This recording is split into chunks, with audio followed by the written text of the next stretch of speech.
Boston Celtics naghahanap pa ng legitimate point guard. Target si Jrue Holiday.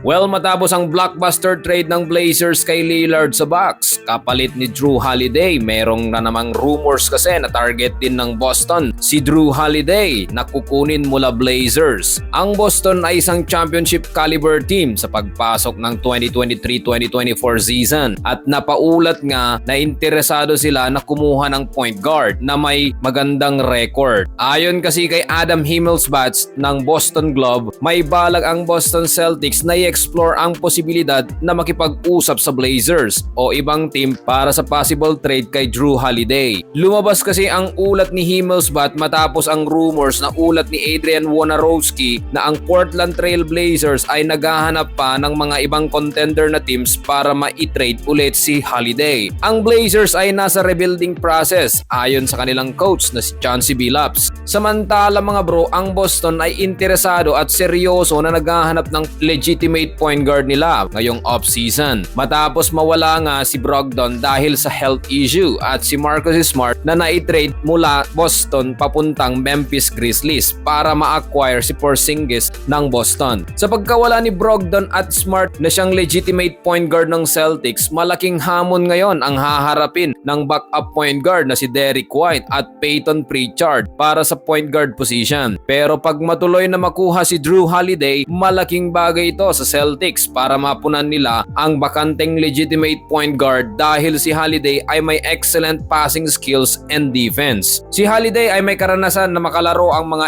NBA stars gaya ni Giannis at Middleton. Kaya huwag magtaka ang mga fans kung magtatagumpay ang Celtics na makuha siya para punan ang kanilang starting point guard. Samantala, matapos ma-acquire si Lillard ng Bucks mula Portland, ang Bucks ay naghahanap pa ng isang backup point guard. Ayon kasi sa rumors kay Jake Fishers ng Yahoo Sports, target ng Bucks ang veteran point guard na si Cameron Payne. Ang Milwaukee ay may magandang starting lineup at ayon kasi sa ulat, sila ang favorable team ngayon na manalo ng championship itong darating na season. Malaking tulong din kasi sa Bucks kung makukuha nila si Payne para maging backup point guard ni Lillard. Si Payne ay naglaro ng 4 na seasons sa Suns na may average na 10.3 points, 2.2 rebounds, 4.5 assists, 41.5% from the floor at 36.8% beyond the arc. Malaking bagay ito sa Bucks para sa kanilang aspiration na manalo pa ng championship para may chance ang Bucks na papirmahin si Giannis ng extension. For more sports news update mga bro, please follow, like my FB page and subscribe to my YouTube channel.